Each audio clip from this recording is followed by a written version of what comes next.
सिंधुदुर्ग जिल्ह्यात कणकवली रेल्वे स्थानक परिसराचं सुशोभीकरण कामाचा लोकार्पण समारंभ शुक्रवारी 9 ऑगस्टला सकाळी 10:30 वाजता होणार आहे। महाराष्ट्र राज्याचे सार्वजनिक बांधकाम मंत्री तथा सिंधुदुर्ग जिल्ह्याचे पालकमंत्री रवींद्र चव्हाण यांच्या हस्ते आणि प्रमुख मान्यवरांच्या उपस्थितीत हा लोकार्पण सोहळा होणार असून त्यामुळे सिंधुदुर्ग जिल्ह्याच्या पर्यटनात भर पडताना पाहायला मिळते। कणकवली रेल्वे स्टेशन परिसराचं सुशोभीकरण कणकवलीचे कार्यकारी अभियंता अजय कुमार सर्वगौड यांच्या मेहनत आणि विशेष प्रयत्नातून साकार होत आहे। 9 ऑगस्ट या क्रांती दिनाचं औचित्य साधून स्टेशनच्या प्रवेशद्वारावर 100 फूट उंचीचा भव्य तिरंगा ध्वज फडकवण्यात येणार आहे। या लोकार्पण सोहळ्याचे साक्षीदार होण्याचं आवाहन कार्यकारी अभियंता अजय कुमार सर्वगौड यांनी सिंधू रिपोर्टर लाईव्हशी बोलताना केलं आहे। या महत्त्वाचा दिवस आहे, 9 ऑगस्ट क्रांती दिन आहे। या क्रांती दिनाच्या दिवशी कणकवली रेल्वे स्टेशनचं उद्घाटन होत आहे।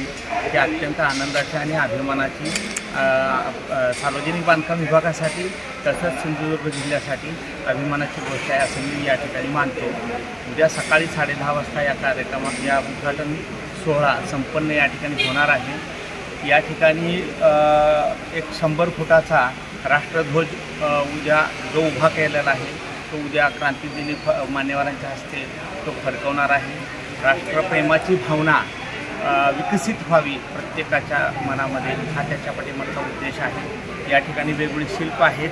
राष्ट्रध्वजानंतर इथे एक आम्ही बाल उद्यान केलेलं आहे। वि. दा. करंदीकर साहेबांनी जे प्रसिद्ध कवी आणि लेखक आहे त्यांनी राणीचा बाग या कविता संग्रह प्रसिद्ध केला होता। त्या वि. दा. करंदीकर राणीचा बाल उद्यान असं त्या आम्ही गार्डनला किंवा त्या बाल उद्यानाला नाव दिलेलं आहे। त्याचंही उद्घाटन मान्यवरांच्या हस्ते होणार आहे। या ठिकाणी गोरठण देवस्थान आहे त्याचे आम्ही या ठिकाणी सुशोभीकरण केलेलं आहे। ते मान्यवर त्याचं निरीक्षण करतील आणि या ठिकाणी मान्यवरांच्या हस्ते फीत कापून या रेल्वे स्टेशनच्या उद्घाटनाचा कार्यक्रम उद्या संपन्न होईल। कोण उपस्थित राहणार? या कार्यक्रमाला आदरणीय पालकमंत्री बांधकाम मंत्री रवींद्र चव्हाण साहेब उपस्थित राहणार आहेत। आदरणीय दीपकजी केसरकर शालेय शिक्षण मंत्री उपस्थित राहणार आहेत। या कार्यक्रमाला स्थानिक आमदार नितेश राणेसाहेब उभा राहणार आहेत। माननीय खासदार नारायण राणेसाहेब उपस्थित होणार आहेत। या कार्यक्रमाला वैभव नाईक साहेब उपस्थित राहणार आहेत। ज्ञानेश्वर म्हात्रे, निरंजन डावखरे हे विधान परिषदेचे जे आमदार आहेत हे या ठिकाणी उपस्थित राहणार आहेत। त्याचबरोबर सार्वजनिक बांधकाम विभागाचे मान्यवर अधिकारी आणि रेल्वेचे सुद्धा मान्यवर वरिष्ठ अधिकारी या कार्यक्रमाला उद्या उपस्थित राहणार आहेत। या लोकार्पण प्रसंगी राज्याचे शालेय शिक्षण मंत्री दीपक केसरकर, खासदार नारायण राणे, आमदार निरंजन डावखरे, आमदार ज्ञानेश्वर म्हात्रे, आमदार नितेश राणे, आमदार वैभव नाईक, जिल्हाधिकारी किशोर तावडे, कोकण रेल्वे कॉर्पोरेशनचे अध्यक्ष संतोष कुमार झा, शरद राजभोज, अधीक्षक अभियंता छाया नाईक, कार्यकारी अभियंता अजय कुमार सर्वगौड, उपविभागीय अधीक्षक विनायक जोशी, कनिष्ठ अभियंता शुभम दुडिये आदी उपस्थित राहणार आहेत।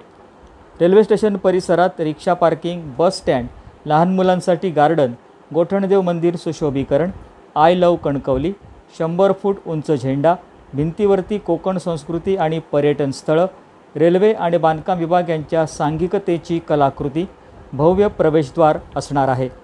मुंबईतून येणाऱ्या चाकरमान्यांची स्टेशनवरून बाहेर येतानाची होणारी गैरसोय आता दूर झाली आहे।